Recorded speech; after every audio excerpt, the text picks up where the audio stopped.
that before because, yeah, they have the widest variety of vocalizations of all whales and dolphins. So we're going to ask Atla for some sounds, but before we do, we have a pop quiz moment. Does anybody know where those sounds come from? The blowhole. Yeah, so they don't have vocal cords like we do. So, you know, have you ever let air out of a balloon and kind of maneuver the neck to make funny noises? So it's the same. It's just the muscles in their blowhole that make different shapes in there to create all these fun sounds. So we're going to ask Atla for a couple. The first one, if you put your right hand out just like this, and you're going to wiggle your fingers up and down. No, not that one yet. We're not doing that one yet. Okay, this one. Okay, this next one is my favorite one. So you're going to have two fingers out just like this, and then you're going to swing them back and forth like you're conducting an orchestra. Ready, go. No! She says, I'm going to save that one for later. Okay, we'll save that one for a little bit. This next one is for crybaby. So what you're going to do is have two hands up here and then turn your hands.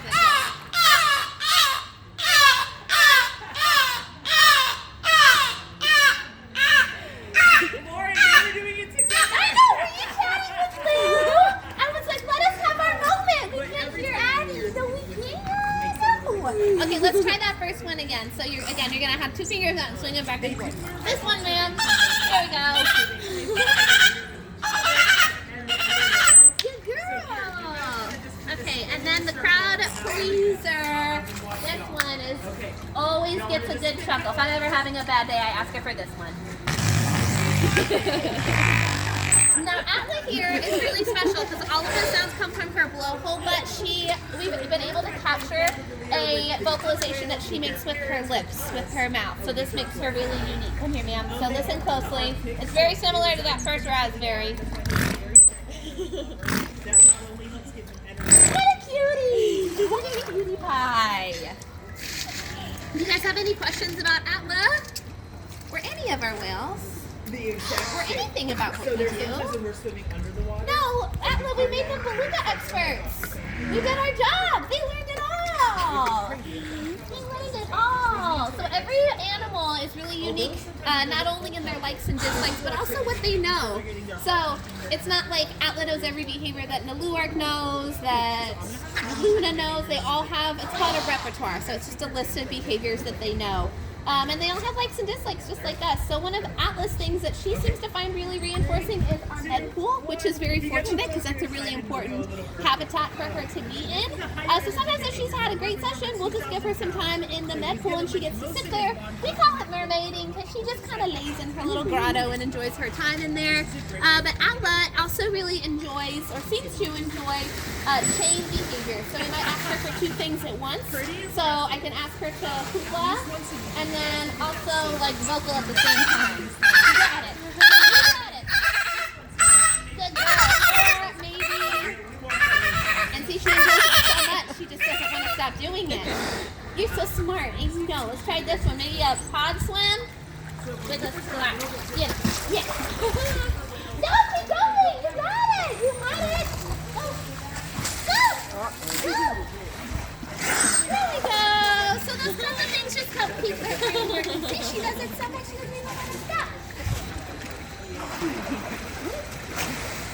Good girl. She also happens to be one of our most athletic beluga whales. Now I say that, we're going to kind of manage expectations here. They're not bottlenose dolphins. She's not jumping through any hoops or doing crazy flips. But if you think about it, the females typically weigh around 1,200 pounds.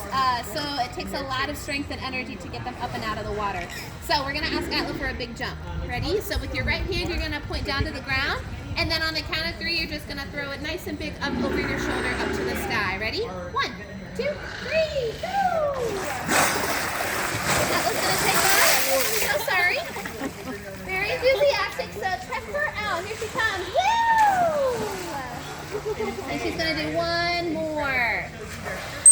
Good girl. So yeah, that shows off just how powerful that they are. They actually have one of the strongest muscles in the entire animal kingdom. It's called their peduncle.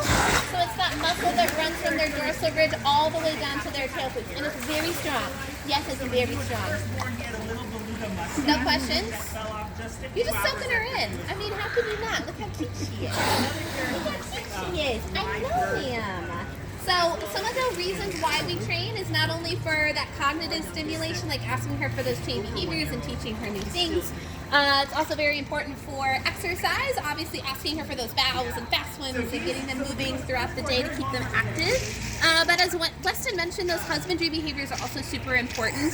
So we train them so that they can voluntarily participate in their own health care. Unfortunately, I can't come in the morning and say, hey, Atla, how you feeling today? So what we do is we obviously monitor their behavior extremely closely, and if they seem a little off, we have them conditioned for voluntary blood draws. We can get samples from them, blowhole samples for their respiratory health, fecal samples for their digestion, things like that. All really important, and those are some of the earliest behaviors that they know, because we want them to be incredibly reinforcing. Yes, ma'am. Okay, we're going to say goodbye to Atla, beluga whale style, of course. So I need everybody to put your right hand over your heart, and then on the count of 3, what you're going to do is just kind of drop your hand down in front of you, okay? 1, 2, 3. Go ahead and drop your hand. And Atla's going to head out and wave goodbye with her big, beautiful tail hoops. Big breath always first. Lucy, thank you for the melon pets. You guys good over there? Big breath first. Right. Yeah, I know! I know! We had so much fun! We had so much fun! Say bye. Love him as much as Good girl. When you tap your foot on the water, does that tell you you're done?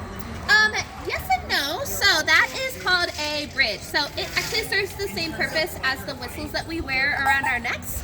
So everything we do with them is totally voluntary, right? I can't make her do anything she doesn't want to do. So what I can do is ask her for behaviors, so I can administer the hand signal, like a hula. So she can choose. Great, she's choosing to do a hula, and it is correct. So I can give her a little toot on my whistle, which lets her know that she's done a good job and that reinforcement is going to follow. So we have different ways to be able to bridge them out of behavior. So if she's remote, I can tap on the surface of the water. I can snap my fingers. We can also kind of do one of these underwater. So me tapping my foot is me just being lazy. I'm not like bending down to tap the surface, but we utilize both.